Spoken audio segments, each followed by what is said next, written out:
your bottle of water. This is for Tim. I'm going to give you your best man speech. What I'm about to tell you is 100% true. He's my best son, no matter what he says. Come on. When I was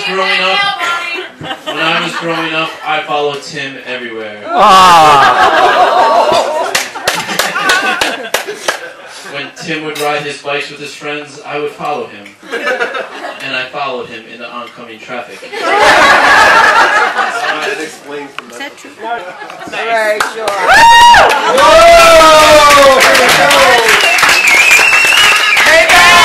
Payback! For Timmy, this was intolerable. And being Timmy, he did not hesitate to declare war on this tiny upstart. That's true. If Timmy noticed Sean had been left unattended and had laboriously hauled himself up to a precarious standing position, clinging to the edge of his playpen, Timmy would sneak into the room, unaware that moms do have eyes in the back of their head, and sneak up to the playpen and bite his baby brother's little white knuckles. He did it And when too. Sean was freed from the protective custody of his playpen, just learning to push himself up unsupervised into a shaky, unassisted standing position, Timmy would creep silently into the living room and push his little baby brother over.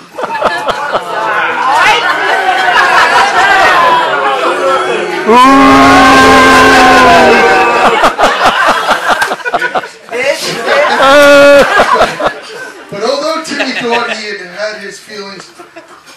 Oh, sorry. But although Timmy thought he had made his feelings about younger siblings abundantly clear, our mother and father failed to heed his warning signs, and so Sean was quickly followed by Brian.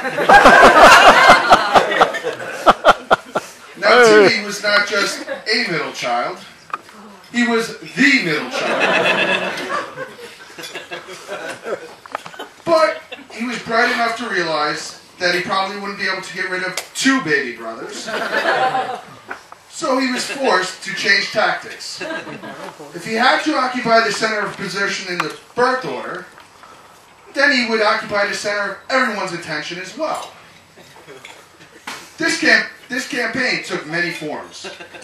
First and foremost, he developed a habit of incurring interesting injuries.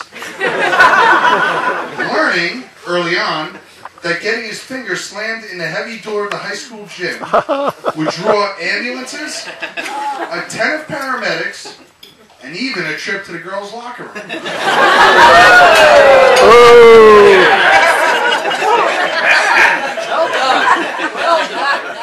His encourse to this act included managing to get hit, somehow harmlessly, by a car while bicycling, and even lacerating his liver on a tennis court. Ooh. Good crowd. But he also realized that to get and maintain people's attention, he had to diversify his efforts.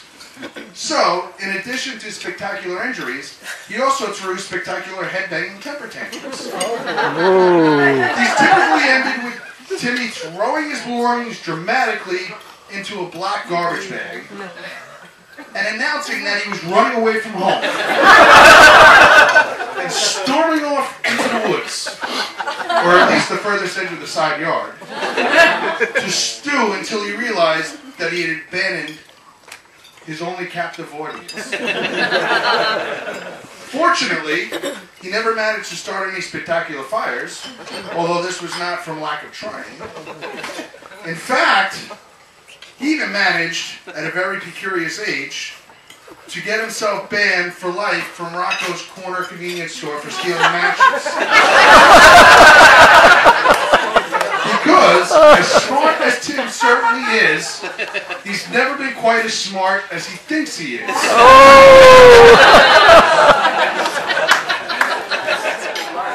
And stuffing matches down your pants so they fall out of your feet when you're trying to sneak out of the store is a sure way of being detected.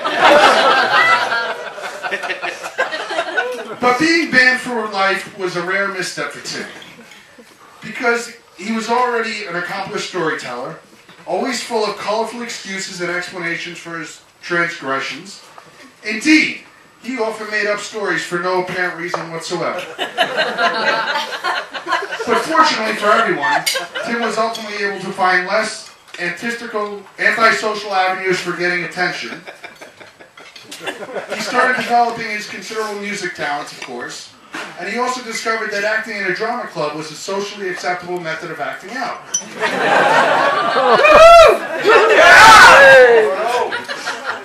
So Tim didn't grow up to be violent, pathologically lying, sociopathic pyromaniac after all. And indeed, because of Tim, many of you here today probably had no idea until now, anyway, that he had ever even expressed such tendencies. Because if Tim Murray who was sitting here today is a very different person from the Tim Murray I grew up with. These days, Tim Murray is a much bigger person than he used to be, and not just physically.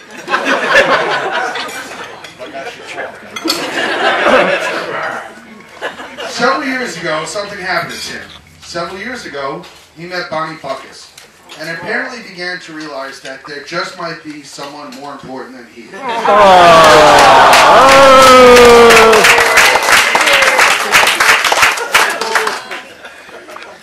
Eventually, he even went into the woods for a couple of weeks with the entire Buckus family.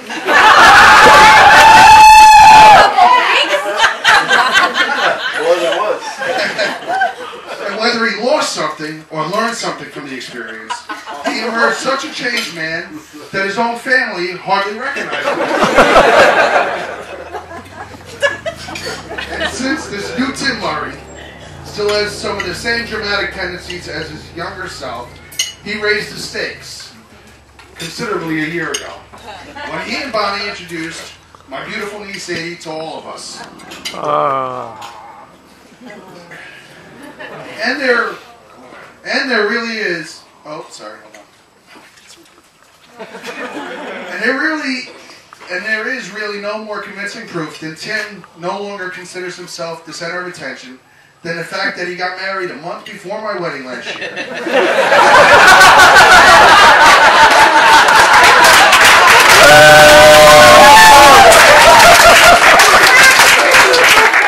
But managed to keep it to himself for the past year and a half.